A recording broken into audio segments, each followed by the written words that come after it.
Welcome to the Prayagraj institute UPPSC RO के daily practice set पे ये हमारा छठा वीडियो है। तो चलिए स्टार्ट करते हैं इस वीडियो को। इस वीडियो के स्टार्ट करने से पहले मैं फिर से एक बार मैं बता दूं कि इस वीडियो में हम लोग डिस्कस करते हैं एमसीक्यू क्वेश्चंस, और एमसीक्यू क्वेश्चंस के साथ में स्टैटिक जीके और करंट अफेयर के मुद्दे भी हम इसमें लाते हैं। तो चलिए पहले प्रश्न के साथ स्टार्ट करते हैं। हमारे सामने जो पहला प्रश्न है कि भारतीय संविधान के किस अनुच्छेद के अंतर्गत अंतर्राष्ट्रीय समझौतों को प्रभावी बनाने हेतु संसद राज्य सूची के विषय पर कानून बना सकती है। यहाँ पे जो आप चार आर्टिकल देख रहे हैं, आर्टिकल अनुच्छेद 252, 249 और अनुच्छेद 250 और 253, यहाँ पे ये जो आर्टिकल्स हैं, इनकी खासियत इनकी खासियत ये है कि सारे आर्टिकल संबंधित हैं संसद की उस शक्ति से कि जो राज्य सूची के विषयों पर कानून बना सकती है। जैसा कि हम जानते हैं कि अपने संविधान में तीन सूचियां जो है वर्णित हैं। एक है संघ सूची जिसको यूनियन लिस्ट बोलते हैं, दूसरा राज्य सूची या स्टेट लिस्ट, और तीसरी सूची कंकरेंट लिस्ट कहलाती है। ठीक है। राज्य सूची के जो विषय होते हैं उसमें राज्य की जो लेजिस्लेटिव असेंबली होती है उसको अधिकार होता है कानून बनाने का, और जो संघ सूची होती है उसमें जो संसद है, जो पार्लियामेंट है, वो कानून बनाती है उन विषयों पर। और कंकरेंट लिस्ट में संसद और जो लेजिस्लेटिव असेंबली है वो दोनों जो है वो रिस्पेक्टिव जो है वो कानून बना सकती हैं। और लेकिन जब कन्फ्लिक्ट होगा तो उस कन्फ्लिक्ट के सिचुएशन में जो पार्लियामेंट है, जो संसद है, वो डोमिनेट करती है। तो यहाँ पे जो चार अनुच्छेद हैं, आर्टिकल 252, आर्टिकल 249 और आर्टिकल 250 और आर्टिकल 253, ये सारे वह अनुच्छेद हैं जिसमें संसद को शक्ति दी गई है कि वो राज्य सूची के विषय पे भी कानून बना सकती है। तो यहाँ पे जो प्रश्न है, प्रश्न ये है कि भारतीय संविधान के किस अनुच्छेद के अंतर्गत अंतर्राष्ट्रीय समझौतों को प्रभावी बनाने हेतु, ठीक है, संसद राज्य सूची के विषय पर कानून बना सकती है। तो यह आर्टिकल है आर्टिकल 253। ठीक है। तो यहाँ पे जो सही उत्तर है ऑप्शन नंबर डी। अब इसके बाद जो अन्य अनुच्छेद हैं उनके बारे में चर्चा कर लेते हैं। यहाँ पे जो अनुच्छेद 249 है, 249, अगर राष्ट्रहित का मुद्दा है, नेशनल इंटरेस्ट का मुद्दा है, तो पार्लियामेंट मतलब संसद जो है राज्य सूची के विषय में कानून बना सकती है। यह 249 अनुच्छेद के तहत संसद को ताकत मिली है। अनुच्छेद 250 की अगर बात की जाए, अगर आपातकालीन की सिचुएशन है, इमरजेंसी की सिचुएशन है, तो उस समय संसद जो है राज्य सूची के विषय पे कानून बना सकती है। वह अनुच्छेद कौन सा है? 250 के तहत। 252 की बात करते हैं। अगर दो या दो से अधिक राज्य आपस में सहमति बनाते हैं तो उस समय संसद जो है इस मुद्दे पे जो है वो कानून बना सकती है राज्य सूची के विषय पर। कब? जब दो से अधिक राज्य एक मुद्दे पे सहमति जाहिर करें तो उस समय राज्य सूची के विषय पर संसद जो है कानून बना सकती है। और अनुच्छेद क्या होगा? 252। ये चीज़ याद रखना है। तो 252, 249, 250 और 253 इस तरीके से याद रखिएगा। अब चलते हैं अगले प्रश्न की तरफ। हमारे सामने जो अगला प्रश्न है वो प्रियम्बल से संबंधित है, ठीक है, प्रस्तावना से। तो भारतीय संविधान की प्रस्तावना में इसके सभी नागरिकों को कौन सा न्याय प्रदान करने की व्यवस्था की गई है? यहाँ पे जस्टिस की बात की गई है। ठीक है। तो in the preamble of the Indian constitution which justice provided to all its citizens. तो किस तरीके की न्याय की बात की गई है अपनी प्रस्तावना में? तो देखिए यहाँ पे जो चार ऑप्शन है, जो सही उत्तर है वो है सोशल, इकोनॉमिक एंड पॉलिटिकल। जब हम प्रस्तावना को देखते हैं तो उसमें जो जस्टिस की बात की जाती है, न्याय की बात की जाती है, उसमें सामाजिक, आर्थिक और राजनीतिक न्याय की बात की जाती है। अब हम क्या करेंगे कि इसी इसी प्रश्न के साथ हम प्रस्तावना को जो है वो डिटेल में देखेंगे। देखिए यहाँ पे ये जस्टिस है, तो जस्टिस में क्या? सोशल, इकोनॉमिक मतलब आर्थिक, पॉलिटिकल मतलब राजनीतिक, इस तरह से न्याय की बात की गई है।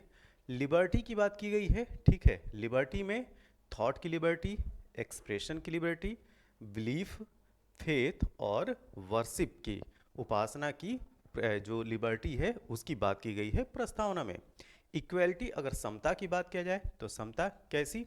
तो यहाँ पे ये जो है वो हिंदी वाला भी है, इसको भी आप देख सकते हैं। ठीक है। तो समता, समता क्या है? Assuring the dignity of the equality of status and opportunity and to promote among them all.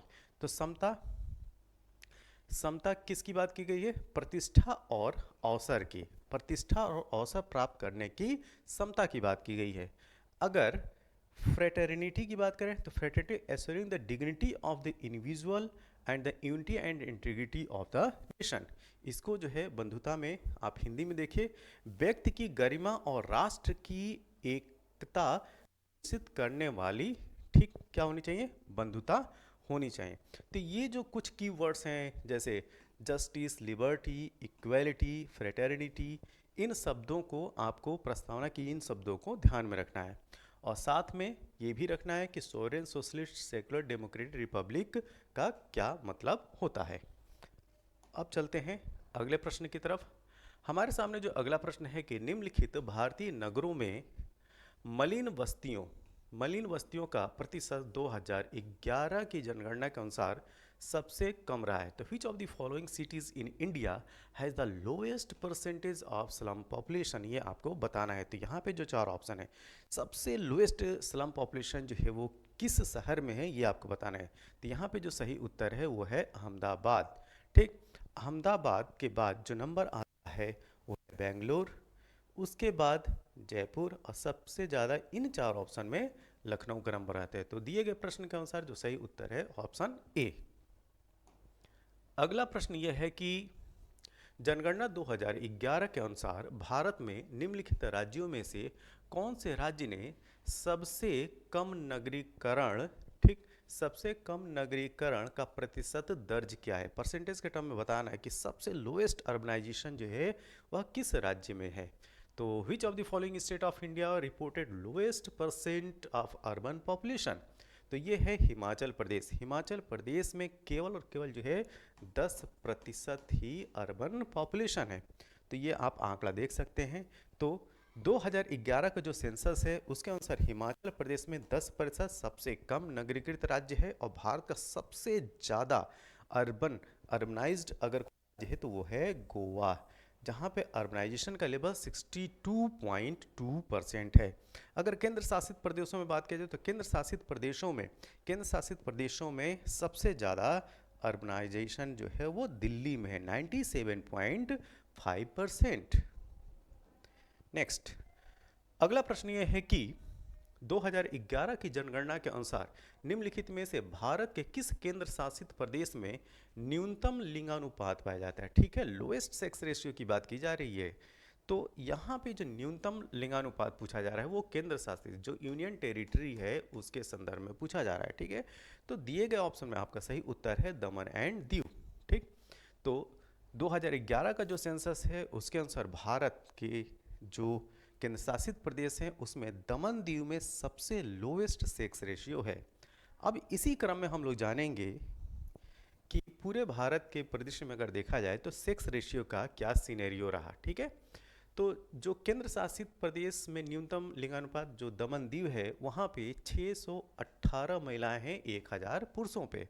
और ध्यान रखिएगा सेक्स रेशियो जो है वो 1000 पुरुषों पे कितनी महिलाएं हैं इसके टर्म में निकाला जाता है। तो दमन दीव में जो है वो 618 महिलाएं कितने पुरुषों में? 1000 पे। ठीक, सर्वाधिक लिंगानुपात वाला केंद्र शासित प्रदेश जो है वो पुडुचेरी है जहाँ पे 1037 महिलाएं हैं 1000 पुरुषों पे। तो सबसे ज़्यादा सेक्स रेशियो किस यूटी में है, यूनियन टेरिटरी या केंद्र शासित प्रदेश में? तो वो है पौंडीचेरी। चंडीगढ़ का लिंगानुपात जो है 818 है। अंडमान निकोबार का लिंगानुपात 876 है। लक्षद्वीप का लिंगानुपात 947 है। ठीक है, तो 2011 की जनगणना के अनुसार अगर देश के पूरे भारत की अगर बात की जाए तो यहाँ पे सेक्स रेशियो है 943। तो 943 वीमेंस महिलाओं पर, ठीक, 943 जो है वो सेक्स रेशियो, तो 1000 पुरुषों पे 943 जो है वो महिलाएं हैं पूरे अगर भारत की सेक्स रेशियो की बात किया जाए तब। अगर उस राज्य का नाम पूछा जाए जहाँ पे सबसे ज़्यादा सेक्स रेशियो है, ठीक है, लिंगानुपात है, तो वह राज्य है केरल। यहाँ पे राज्य की बात की जा रही है। तो हाईएस्ट जो सेक्स रेशियो वाला स्टेट है वो है केरल और न्यूनतम लिंगानुपात वाला जो राज्य है वो है हरियाणा 879। और यह हम बात कर रहे हैं सेंसस जनगणना 2011 की, 2011 की। तो ये जो फैक्ट्स है इसको जरूर याद रखिए। आगे आगे चलते हैं।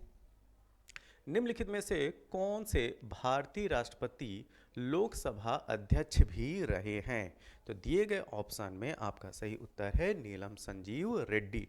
जो नीलम संजीव रेड्डी हैं लोकसभा की अध्यक्षता जो है वो 2 बार करते हैं, ठीक, और राष्ट्रपति भी बनते हैं। और राष्ट्रपति ये निर्विरोध चुने जाते हैं, ये भी ध्यान रखिएगा, ठीक है। अगला प्रश्न ये है कि 2003 में निम्नलिखित में से कौन सी भाषा 8वीं अनुसूची जो 8th शेड्यूल है सम्मिलित नहीं की गई? तो इन 2003 which of the following language was not included in 8th schedule? तो ये है दिए गए ऑप्शन में नेपाली, ठीक। बाकी की जो भाषा है मैथिली, बोडो और डोगरी, ये और इसके साथ में संथाली रखिएगा, ठीक है, संथाली। तो ये जो 4 भाषाएं हैं वो 8th शेड्यूल में शामिल की गई। और आज की डेट में जो टोटल लैंग्वेज हैं 8th शेड्यूल में 8वीं अनुसूची में, उनकी संख्या है 22। अब ये जो 22 जो लैंग्वेज हैं इनको एक सरसरी निगाह से देख लेते हैं, ठीक है। तो ये जो 22 भाषाएं हैं 8वीं अनुसूची में वो है असमिया, बंगाली, गुजराती, हिंदी, कन्नड़, कश्मीरी, कोंकणी, मलयालम, मणिपुरी, मराठी, नेपाली, उड़िया, पंजाबी, संस्कृत, सिंधी, तमिल, तेलुगु, उर्दू, बोडो, संथाली, मैथिली और डोगरी, ठीक है। यही जो आप 4 लैंग्वेज देख रहे हो 19 से लेके 22 तक, बोडो, संथाली, मैथिली और डोगरी, यही जो है लैंग्वेज जो हैं वो शामिल की गई थी, ठीक, कब? 2003 में। अगला प्रश्न, निम्नलिखित में से कौन सही सुमेलित नहीं है? यहाँ पे बताना है कि कौन दिए गए ऑप्शन में सुमेलित नहीं है। तो महिला समृद्धि योजना 1993 ये सही है, 1993 की यह योजना है। महिला स्वशक्ति योजना 1998, वीमेन एम्पायर प्लान या महिला साम्राज्य योजना 1989 ये भी सही है। देखिए जो राष्ट्रीय पोषाहार मिशन योजना है 2003 यह गलत है। जो नेशनल पोषाहार मिशन प्लान है ये 2003 का नहीं है, ये है 2001 का, ये याद रखिएगा। कब का है? 2001 का। तो यहाँ पे दिए गए प्रश्न के अनुसार हमारा जो सही उत्तर हो जाएगा वो हो जाएगा ऑप्शन नंबर डी। अगला प्रश्न, यहाँ पे 2 आपको लिस्ट देखने को मिल रही है। एक तरफ पंचवर्षीय योजना है, ठीक, और दूसरी तरफ अप्लाइड ग्रोथ मॉडल, मतलब कि वह जो पंचवर्षीय योजना है किसके ग्रोथ मॉडल पे आधारित थी ये आपको बताना है। तो यहाँ पे प्रथम, द्वितीय, तृतीय और चतुर्थ, फर्स्ट, सेकंड, थर्ड, फोर्थ, इस तरह के 5 ईयर प्लान के नाम दिए हैं। और इधर जो है उनके जो प्रयुक्त विकास मॉडल थे उनके नाम दिए हुए हैं, तो इनको मैच करना है। तो देखिए जो प्रथम 5 ईयर प्लान था, जो फर्स्ट 5 ईयर प्लान था, वो बेस्ड था किस पे? मॉडल। किस पे? हेरोडोमर मॉडल पे। तो ए की जो मैचिंग है 2 हो गया। जो सेकेंड 5 ईयर प्लान था वो बेस था मेहलनोबिस मॉडल पे, तो बी का मैचिंग हो गया 4। जो तृतीय, जो थर्ड 5 ईयर प्लान था वो एस चक्रवर्ती मॉडल पे बेस था, तो सी का मैचिंग हो गया 1। और फोर्थ जो मॉडल है, जो फोर्थ 5 ईयर प्लान है वह बेस था अशोक रुद्र मॉडल पे। तो इस प्रकार हमारा जो सही उत्तर होगा वो क्या होगा? ए का 2, ए का 2, बी का 4, सी 1 और डी 3।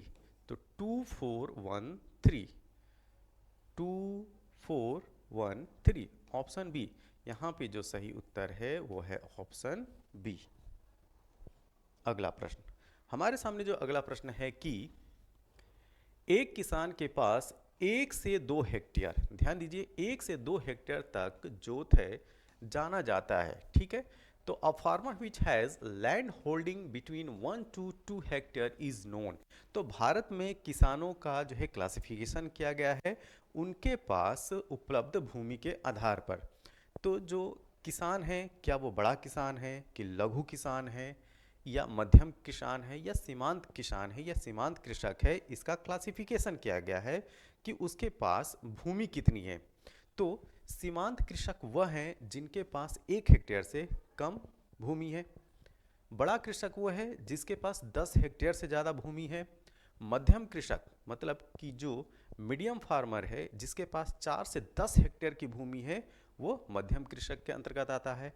और यहाँ पे जो प्रश्न पूछा गया है कि 1 से 2 हेक्टेयर की तक जोत रखने वाला जो किसान है वो कैसा कृषक होगा, तो वह आएगा स्मॉल फार्मर के अंदर, लघु कृषक के अंतर्गत। ये है क्लासिफिकेशन। जो मार्जिनल फार्मर है, सीमांत कृषक है, 1 हेक्टेयर से कम भूमि होगी उसके पास। लघु कृषक स्मॉल फार्मर के पास 1 से 2 हेक्टेयर, जो कि आपसे प्रश्न पूछा गया था। अर्ध मध्यम कृषक जो है वो 2 से 4 हेक्टेयर उसके पास भूमि होती है। मध्यम कृषक जो होता है वो 4 से 10 हेक्टेयर की जोत रखता है। और बड़े और बृहद कृषक जिनके पास 10 हेक्टेयर या इससे अधिक की जोत है वो इसमें आते हैं, किसमें, बड़े किसानों में। अगला प्रश्न। अगला प्रश्न ये है कि भारत में जिन व्यवसायों का विनियोग, ठीक है, इन्वेस्टमेंट की बात की जा रही है, विनियोग 1 करोड़ तक तथा कारोबार 5 करोड़ रुपए तक है, उन्हें जाना जाता है। तो इसको इंग्लिश में एक बार देखिए। In India business with an investment up to 1 crore and turnover up to 5 crore are known as, ठीक। तो ये जाने जाते हैं माइक्रो इंटरप्राइजेस, ठीक है। तो MSME की अगर बात की जाए, micro medium and small enterprises, तो इनका क्लासिफिकेशन जो है, एक नया जो क्लासिफिकेशन आया है वो 2018 में आया है। तो 2018 के क्लासिफिकेशन के अनुसार अगर जिन व्यवसाय का विनियोग, इन्वेस्टमेंट 1 करोड़ और टर्नओवर जो है वो 5 करोड़ तक है, वो माइक्रो इंटरप्राइज या सूक्ष्म उद्यम में आते हैं। अब ये इसकी पूरी लिस्ट देखते हैं हम लोग, ठीक। यहाँ पे उद्यम का प्रकार, जिसमें सूक्ष्म मतलब कि माइक्रो, लघु, स्मॉल और मध्यम, ये है मीडियम। तो माइक्रो, स्मॉल, मीडियम, ये जो है ये क्लासिफिकेशन, अगर 1 करोड़ तक इन्वेस्टमेंट है और 5 करोड़ तक टर्नओवर है तो वो माइक्रो में आएगा। 1 करोड़ से 10 करोड़ तक का अगर इन्वेस्टमेंट है और 5 करोड़ से 50 करोड़ तक का टर्नओवर है, एनुअल टर्नओवर की बात की जा रही है, तो वो जो है स्मॉल में आएगा। अगर मध्यम, मीडियम की अगर बात करें तो 10 करोड़ से लेके 50 करोड़ रुपए तक का अगर इन्वेस्टमेंट है, विनियोग है, तो वो जो है मीडियम इंटरप्राइजेज में आएगा। और एनुअल टर्नओवर 50 करोड़ से लेके 250 करोड़ तक का है, तो वो आएगा मीडियम इंटरप्राइजेज में। अब चलते हैं आगे। निम्नलिखित में से कौन सही सुमेलित नहीं है, ठीक है। तो कंपनीज एक्ट 2013 का है, ये सही है, ठीक। देखिए, जो पुराना जो कंपनी एक्ट था वो 1956 का था, ठीक। लेकिन अमेंडमेंट किया जाता है कंपनी एक्ट में, कब, 2013 में। तो ये जो मैचिंग है वो सही है। इंडियन कॉन्ट्रैक्ट एक्ट, अगर भारतीय संविदा अधिनियम की बात की जाए तो वह 1870 का नहीं है। क्या 1870 का नहीं है? तो जो इंडियन कॉन्ट्रैक्ट एक्ट है फिर कब का है? 1872 का है ये। तो ये ऑप्शन हो गया गलत। तो पार्टनरशिप एक्ट 1932, साझेदारी अधिनियम 1932, ये सही है। सेल्स ऑफ गुड्स एक्ट 1930, तो वस्तु विक्रय अधिनियम 1930, ये भी सही है। तो दिए गए प्रश्न के अनुसार हमारा जो करेक्ट आंसर है ऑप्शन नंबर बी। अब चलते हैं अगले प्रश्न की तरफ। Reserve bank of India, RBI की बात की जा रही है। रिजर्व बैंक ऑफ इंडिया के निम्नलिखित गवर्नर पर विचार करें और उन्हें कालक्रमानुसार व्यवस्थित करें। तो यहाँ पे जो 4 गवर्नर के नाम दिए गए हैं, इनमें हैं doctor C Rangarajan, IG Patel, doctor D Subba Rao, doctor Manmohan Singh. इनको जो है ये कब कब कैसे जो है वो गवर्नर किस टाइम पे आए, कौन पहले आया, फिर उनके बाद में कौन आया, फिर बाद में कौन आया, उसके क्रम में आपको व्यवस्थित करना है, ठीक। तो ये जो 4 नाम दिए गए हैं, इन 4 में सबसे पहले यहाँ पे आते हैं IG पटेल, ठीक, 2 नंबर। उसके बाद मनमोहन सिंह 4। उसके बाद डॉक्टर सी रंगराजन जो हैं आरबीआई के गवर्नर बनते हैं 1। और उसके बाद जो है वो D सुब्बा राव 3। तो जो सही उत्तर होगा 2 4 1 3, 2 4 1 3। तो ऑप्शन नंबर बी जो है वो मैच कर रहा है। तो ऑप्शन बी जो है इसका सही उत्तर है। अब हम इसी क्रम में क्या जानेंगे कि अब तक रिजर्व बैंक ऑफ इंडिया के मतलब कि 1935 से लेके 2023 अब तक जो भी गवर्नर बने उनके टाइम पीरियड को देखेंगे और उनका नाम देखेंगे। तो चलिए स्टार्ट करते हैं उस लिस्ट को। देखिए, एक तरफ जो है आरबीआई के गवर्नर्स का नाम रखा हुआ है और एक टाइम पीरियड, ठीक है।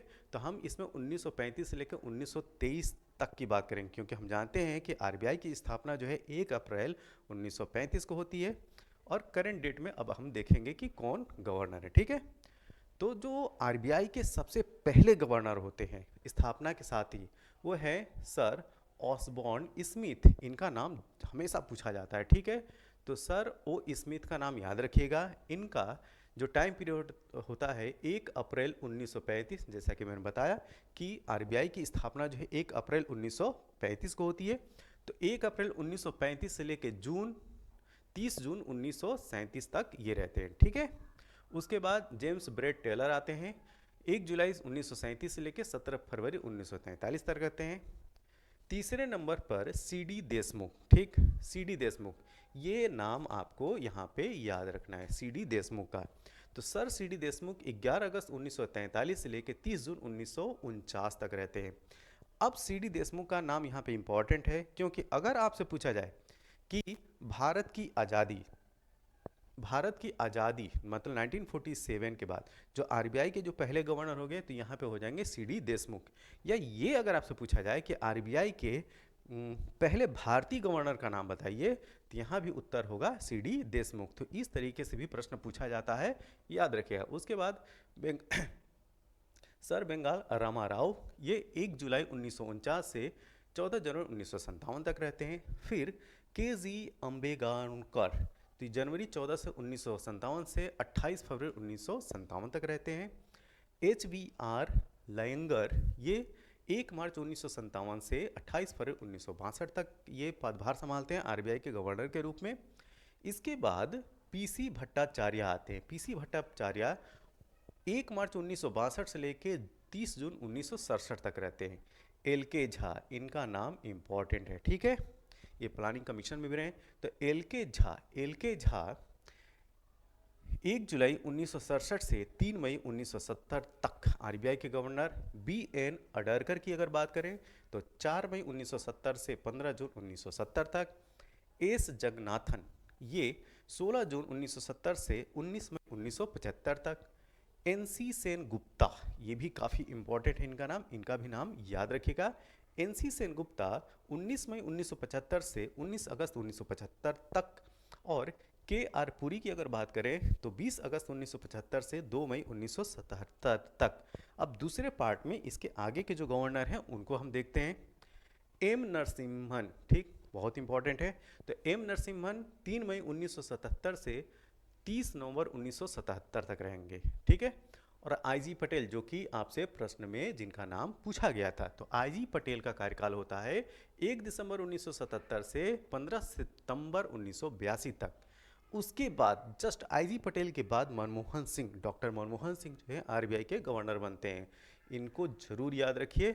16 सितंबर 1982 से 14 जनवरी 1985 तक कार्यभार इनका रहता है। फिर अमिताभ घोष 15 जनवरी 1985 से 4 फरवरी 1985 तक रहते हैं। आर एन मल्होत्रा 4 फरवरी 1985 से 22 दिसंबर 1990 तक। एस विपनलदरमन्नन, ये 22 दिसंबर 1990 से 21 दिसंबर 1992 तक। सी रंगराजन, ठीक। तो यहाँ पे ये मनमोहन सिंह, जो कि आपसे प्रश्न में पूछे गए थे। सी रंगराजन, ये तीसरा नाम था जो आपसे प्रश्न में पूछा गया था। जो सी रंगराजन है, इनका कार्यकाल 22 दिसंबर 1992 से 21 नवंबर 1997 तक। बिमल जलान 22 नवंबर 1997 से 6 सितंबर 2003 तक।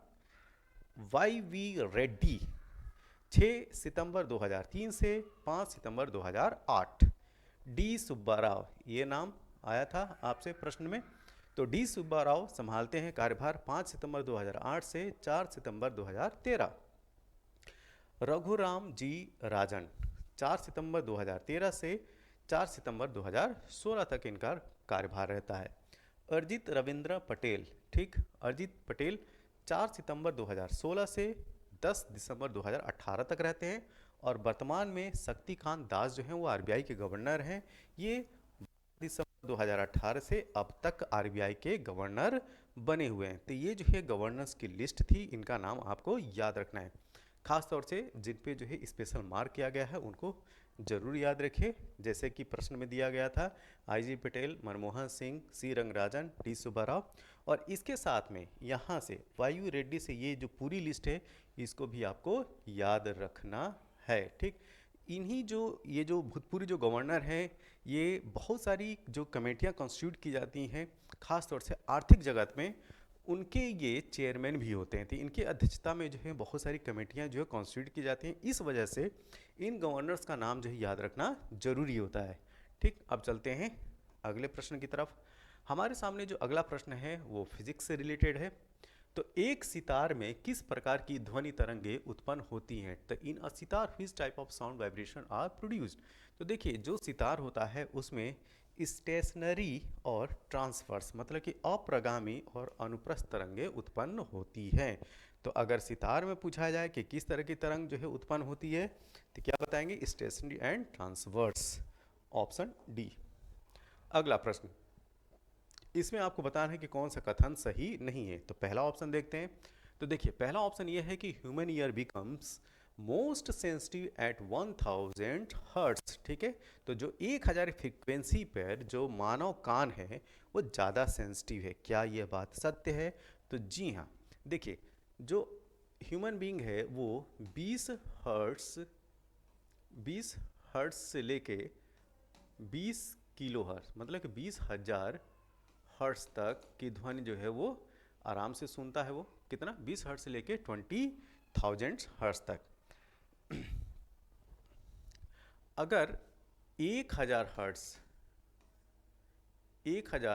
की अगर बात किया जाए तो यह ह्यूमन कार के लिए जो है वो काफ़ी सुग्राही होता है, ये अच्छा माना जाता है। तो पहला ऑप्शन जो है वो सही है। Human I becomes most sensitive for red colour, मनुष्य की आंख लाल रंग के लिए सबसे अधिक सुग्राही होती है। जी नहीं, जो सबसे ज़्यादा सुग्राही होती है वो हरे रंग के लिए होती है, ना कि लाल रंग के लिए। तो ये ऑप्शन हमारा जो है वो गलत है। और जब ये ऑप्शन गलत है तो इसी हिसाब से हमारे प्रश्न के अनुसार जो सही उत्तर होगा वो हो जाएगा ऑप्शन बी। आगे वाले भी ऑप्शंस देख लेते हैं। Persistence of hearing is 1/10 second, सुनने की जो दृढ़ता 1/10 सेकेंड होती है, ये बिल्कुल सही है। और इसी तरीके से ठीक जो दृष्टि की दृढ़ता होती है 1/16 सेकेंड होती है। तो ये भी ऑप्शन सही है और ये भी ऑप्शन सही है, ठीक है। तो प्रश्न के अनुसार जो सही उत्तर होगा हमारा होगा ऑप्शन बी। अब चलते हैं अगले प्रश्न की तरफ। हमारे सामने जो अगला प्रश्न है कि दो एक जैसे बल्ब को किस प्रकार जोड़ने पर अधिक रोशनी मिलेगी, ठीक। तो अगर बल्बों को ठीक समानांतर क्रम में जोड़ते हैं तो सबसे ज़्यादा रोशनी मिलेगी। तो यहाँ पे वो ऑप्शन कौन सा है? तो दोनों समानांतर क्रम में जुड़े हों, तो ऑप्शन 2, ठीक है। तो इस हिसाब से जो सही उत्तर होगा वो क्या होगा? ये 2 में अधिक, ठीक, ऑप्शन बी। देखिए जब पैरेलल सर्किट होती है तो पैरेलल सर्किट में जो विभवांतर होता है वो समान होता है, वोल्टेज है वो समान सप्लाई होता है, और जो प्रतिरोध होता है वो कम होता चला जाता है। अगर प्रतिरोध कम है तो बल्बों में प्रकाश क्या होगा? वो ज़्यादा आएगा। जब इन्हीं बल्बों का आप श्रेणी क्रम में जोड़ देंगे तो उस कंडीशन में क्या हो जाता है कि प्रतिरोध ज़्यादा हो जाता है, और प्रतिरोध जब ज़्यादा हो जाएगा तो उस कंडीशन में रोशनी कम आएगी। तो अगर रोशनी ज़्यादा प्राप्त करना है तो बल्बों को हमें क्या करना होगा? समानांतर पैरेलल सर्किट में जोड़ना होगा। अगला प्रश्न, सरसों कौन सा तत्व उस एलिमेंट का नाम बताना है जिनकी सरसों तेल की मात्रा बढ़ाने में अत्यधिक उपयोगी है। तो which of the following nutrient is most useful for enhancing oil content in mustard crop, ठीक। तो यहाँ पे जो सही उत्तर है वो है सल्फर। तो सल्फर जो है वो एलिमेंट है जिससे आप ऑयल कंटेंट, जो मस्टर्ड क्रॉप है उसमें ऑयल कंटेंट इन्हेंस कर सकते हैं। तो सल्फर की आवश्यकता होती है मस्टर्ड मतलब कि सरसों की खेती के लिए, तो सरसों के प्लांट के लिए। तो उसको कौन सा न्यूट्रिएंट चाहिए? सल्फर चाहिए। तो ये जो है वो ध्यान में रखिएगा। अगला प्रश्न, हमारे सामने जो अगला प्रश्न है कि हाइड्रोजन सल्फाइड प्रदूषक का मुख्य स्रोत क्या है? तो the chief pollutant is source of hydrogen sulphide. तो आपको बताना है कि इनमें से कौन सा पॉल्यूटेंट है जो हाइड्रोजन सल्फाइड का सोर्स है। तो ये है ऑप्शन नंबर ए, सड़ते हुए वनस्पति एवं पशु पदार्थ। तो जो डिकेइंग जो वेजिटेशन है या जो एनिमल मैटर हैं उनसे हाइड्रोजन सल्फाइड जो है वो निकलती है। तो ऑप्शन ए इसका सही उत्तर है। अगला प्रश्न, अधिक दिन तक मतलब कि 10 दिनों से अधिक दिन तक उपवास करने पर लीवर पर क्या प्रभाव पड़ता है? ठीक है, तो यहाँ पे जो सही उत्तर है वो है लीवर में ग्लूकोज स्तर कम हो जाता है, ऑप्शन ए। अगला प्रश्न, उत्पादित मकड़ियों द्वारा मतलब कि जो स्पाइडर्स हैं, मकड़ियों द्वारा उत्पादित रेशम का नाम क्या है? तो दिए गए ऑप्शन में आपका सही उत्तर है गोसामर रेशम। जो गोसामर रेशम होता है वो मकड़ियों से प्राप्त होता है, स्पाइडर से प्राप्त होता है। जबकि जो दिए गए अन्य ऑप्शन है, जो टसर रेशम है वो टसर कीड़े से प्राप्त होता है, मूंगा रेशम मूंगे कीड़े से प्राप्त होता है, और अहिंसा रेशम, इसको भी ध्यान में रखिए, झारखंड में आज की डेट में जो है ये रेशम निकालने का एक नया तरीका जो है ईजाद किया गया है। और इसका नाम जो है अहिंसा रेशम इसलिए रखा गया है क्योंकि इसमें जो है कीड़ों को मारने की ज़रूरत नहीं पड़ती है। तो इसी वजह से इस तरीके से प्राप्त रेशम को क्या बोला जाता है? अहिंसा रेशम। तो ये क्या याद रखेंगे? तो मकड़ियों द्वारा जो उत्पादित रेशम कहलाता है वो गोसामर रेशम कहलाता है। तो सही उत्तर क्या हो गया? Option B. अगला प्रश्न, निम्नलिखित खाद्य पदार्थों में से कौन सा सभी आवश्यक अमीनो अम्लों का सर्वोत्तम स्रोत है? तो दिए गए ऑप्शन में जो सही उत्तर है वो है ऑप्शन सी, अंडा। तुलसी के पौधे का औषधीय महत्व निम्नलिखित की उपस्थिति के कारण है। तो तुलसी के पौधे में ऐसा क्या होता है जिससे उसकी मेडिसिनल वैल्यू या मेडिसिनल सिग्निफिकेंस है? तो तुलसी के पौधे में स्पेशली होते हैं क्या? फिनॉल एवं फिनोनाइड्स कंपाउंड्स। जो फिनॉल्स एंड फिनोनाइड्स कंपाउंड्स हैं इसकी वजह से तुलसी की पौधे में जो है वो मेडिसिनल प्रॉपर्टी पाई जाती है। और तुलसी का अगर बॉटनिकल नाम अगर आपसे पूछूं तो क्या होगा? ऑसिमम सेक्टम जो है वो तुलसी का बॉटनिकल नेम है। अगला प्रश्न, काशी लालिमा, ठीक, बहुत इंपॉर्टेंट प्रश्न है ये। काशी लालिमा निम्नलिखित में से किस फसल की प्रजाति है? तो काशी लालिमा प्रजाति है भिंडी की। ध्यान रखिएगा, काशी लालिमा जो है वो भिंडी की। अब इसको इजाद कहाँ क्या हो गया? नाम रखा गया ना काशी, जी हाँ, बनारस, वाराणसी में। जैसा कि हम जानते हैं कि बनारस में है Indian institute of vegetable research, IIVR। तो वहाँ पे भारतीय शोध संस्थान है, ठीक, Indian institute of vegetable research. वहाँ पे काशी लालिमा नाम की भिंडी की प्रजाति जो है विकसित की गई है। और इसकी खासियत ये है कि ये जो भिंडी है ये भिंडी रेड कलर की है, ठीक है। किस कलर की है? रेड कलर की है। और रेड कलर की होने की वजह से इसका नाम क्या रखा है? काशी लालिमा। और जैसा कि भिंडी जो है हम हरे कलर की देखते हैं, तो हरा कलर तो क्लोरोफिल की प्रेजेंस की वजह से होता है। अब चूंकि ये जो रेड है तो इसमें क्या होगा? इसमें एंथोसाइनिन है। क्या है? एंथोसाइनिन। इस भिंडी में है एंथोसाइनिन, जिसकी वजह से ये लाल कलर की है। और इसके साथ बहुत सारे एंटीऑक्सीडेंट प्रॉपर्टी है इस भिंडी के अंतर्गत। तो ये भिंडी जो है वो काफ़ी न्यूट्रिएंट रिच है, काशी लालिमा जिसका नाम है। तो ये कुछ महत्वपूर्ण प्रश्न थे UPPSC RO ARO के छठे वीडियो में। तो इसी तरीके के शानदार वीडियो के लिए आप हमारे चैनल को लाइक कीजिए, सब्सक्राइब कीजिए, और जैसा भी हो आप जो है अपने सुझाव जो है कमेंट बॉक्स में ज़रूर दें। तब तक के लिए थैंक यू, धन्यवाद।